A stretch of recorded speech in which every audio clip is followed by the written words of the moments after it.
Hey artists, so let's revisit two-point perspective, this time making something a little more practical to the real world, like your assignment, which is creating a breakfast spread, okay? So to do this, we're gonna have to create some basic shapes like cereal boxes, like, rectangles, squares, etc. And then also create more complex shapes that start with those basic polygons and then shave them down, almost carve away from them like wood to reveal the shapes inside. Okay, so let's go over a little review.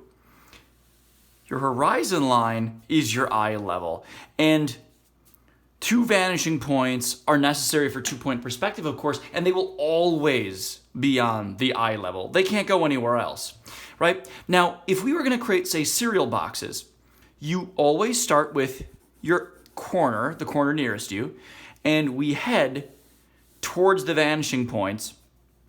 As we move to the right of that corner, well, these parallel lines running into the distance, heading right, both report to the right vanishing point, whereas to the left of that corner, they report to the left vanishing point over here. And we can shave this one off a little thinner, this one a little longer, and we've created that illusion of the cereal box. Up here, we know that the line opposite it, well, they're parallel, so they have to report to the same vanishing point. Its partner is going to go there too. And the same is true for the opposite of this one. If he reports to the left vanishing point, well, a parallel line, this one has to as well. All right? So here, you've got your cereal box. Now, all parallel lines, including, say, ingredients, nutritional information, well, those horizontal lines, we know they're parallel, so they all have to report to that same direction. So I would get in the habit of not just ballparking, but making certain that, yes, you could just go down, dot, dot, dot, dot, dot, dot, dot, like creating the teeth of a comb. But when people estimate and rush through it, they tend to skew, they could get more horizontal, and we lose that sort of forced perspective that we need. So feel free to, by hand or with a straight edge, like a hard piece of paper or a ruler, make certain you're lining up all parallel lines to that vanishing point, okay? Now, let's make this a little more complicated. If we're gonna put text on here, consider this. The text is on this face of the box, right? So text, the letters would be parallel with this plane too. So we would create a template for our text. Let's say we've got like 3 letters, pop. I would just count them out, try to equally space those, maybe with a little negative space between them, and then see, these lines report to the vanishing point, the same as the box top and bottom here. And then I can create my letters within it. And you can see that forces them to get a little smaller each time as we move to the right, forced into this tapering template. And then we can bubble letter them. And even double check to make certain that the P's line up so that this bottom half, the curve, since they're both supposed to be printed on the same box, the same company, the same size, we can even make certain they line up by running a line from here to the vanishing point. And you can see, well, this one is on the line, this one falls a little short, so we just stretch it down. There we go. And as always, we can remove the guidelines we no longer need once the graphics are in place, right? Now, we would also skew shapes, like if we had a little mascot on there or a symbol. So if we had a shape like a star, right? Well, we can try to figure out how to divide it up in a square. And same thing, our square, the top and bottom will report to the vanishing point. And we could just make a little cross in there, just like we did in our square test run up here, and then figure out how to create that star in there. Like, let's see here. See, I'm making certain that each point connects halfway through the height of this line on each side. So these bottom ones report to the corners. This highest, most peak, and that sort of crotch of the star, if you will, is on that halfway mark. I'm just using these sort of little maps, these placeholders to guide me from up here. And bam, we've got a star that's skewed as well. Now, if we needed multiple boxes on our table, well, we can't just put them all parallel like this. It would look ridiculous if they all coincidentally happen to be stacked like dominoes, right? But it can be tempting because once you're familiar with how to draw one shape and you need more of them, you might just fall into that default. But instead, let's turn them around.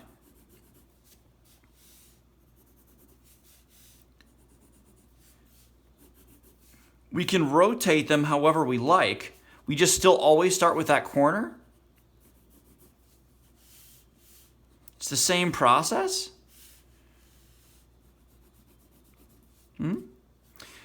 Maybe one is kind of facing us.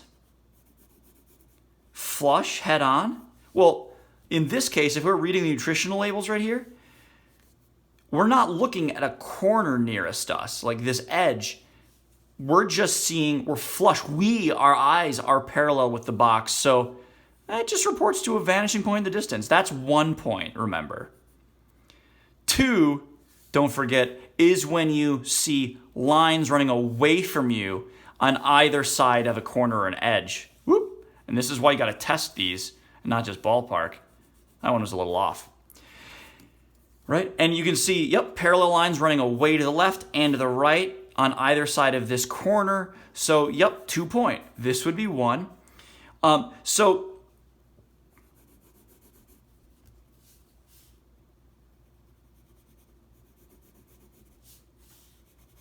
I've got a bunch of boxes situated, some inconveniently overlapping one another, right?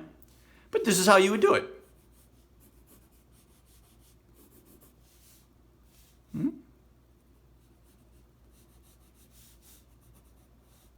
Make sense? But now let's say we were going to make, say, something like a piece of toast, okay? Let's get a little more complex here. So in this shape, we start with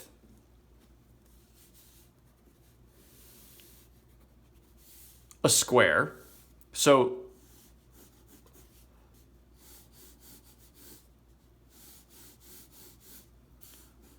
you can see our parallel lines running to one of their 2 points of perspective, right? Now we'll create a width on it. And that width even, because those lines are parallel, they need to report.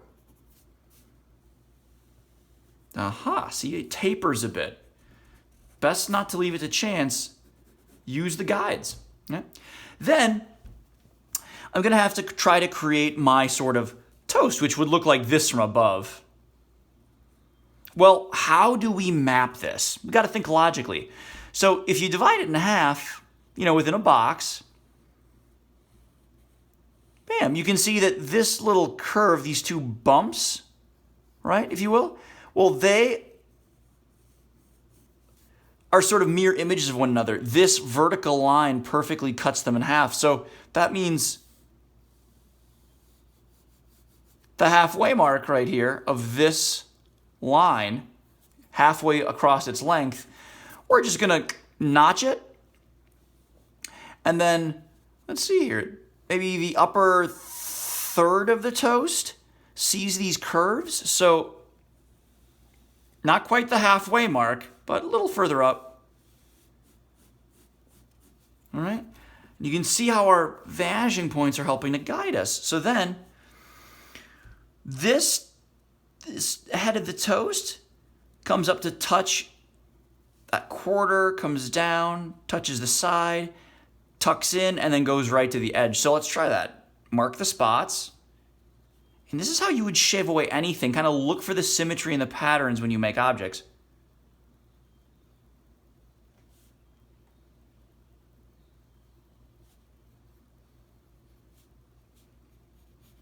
Right into the corners.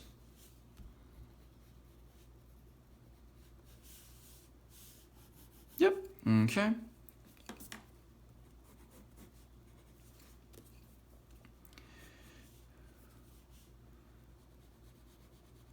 We can suggest the crust.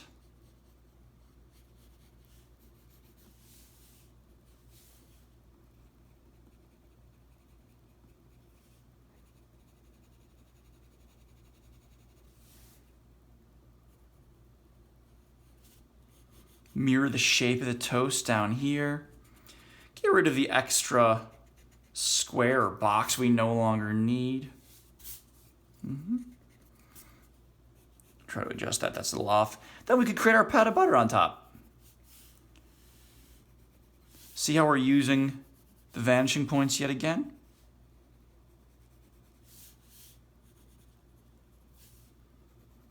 Kind of partially melting perhaps.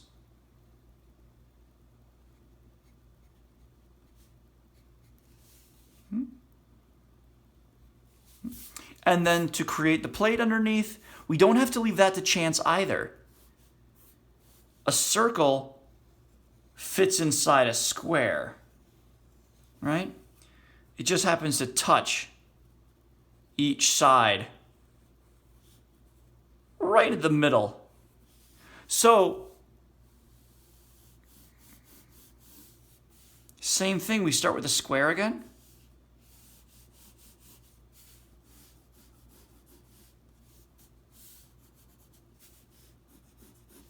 And then notch each edge to create that circle at the halfway mark. This is about halfway.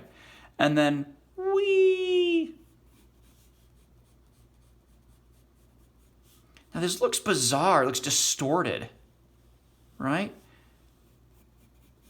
But that's what happens when perspective kicks in. A plate viewed from the side, while we know from above it's a perfect circle, could look like an oval. And here, if the toast is at this angle, we just tested to see how the plate would match it, would be on that same plane by distorting it using the same 2 points, same 2 vanishing points that were used for the toast.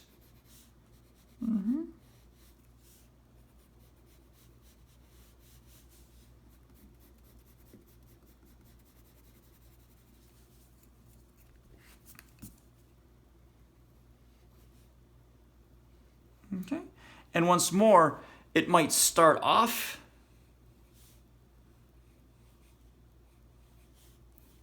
with just templates like this, but once you're content, you can go in and darken with additional contrast, or in the case of me using this non-photo blue pencil, I can go in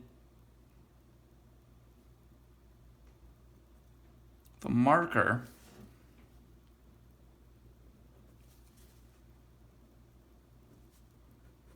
to ensure that I'm getting the appropriate perspective, more or less. But now I can refine all that line work, clean it up, smooth out harsh edges that look too surgical or dictated by a ruler. I can make it look more like me.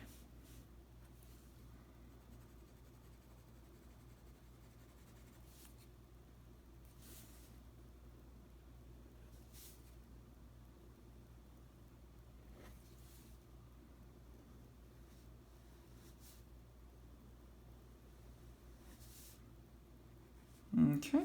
Now, there are bound to be questions about this while you break down your own platters. Whenever you hit a snag, I'm going to ask you to ask a question if you're in class. And if you're not, you can do one of two things. Make certain that you do it regardless. Even if you're not totally sold on it and you think you might have screwed up. It's harder for me or Miss Wilson to help you if we don't see how you made the attempt. We can't see where you might have gone awry. So what you want to do is make certain You tackle to the best of your ability in the way you think most accurate, the way you think best. And if it's a little less refined, if it could use some work, well, we're there for you, right? On the other hand, if you want to check out a video describing the process or working through more complex shapes using two-point perspective on YouTube or online, there are so many amazing forums, videos, and art channels that will walk you through processes like this in 10 minutes or less. So you can always do a little supplementary research too, should you need it, okay? I hope this helps, and I look forward to seeing your own breakfast platters, okay? Do your best, and you got this.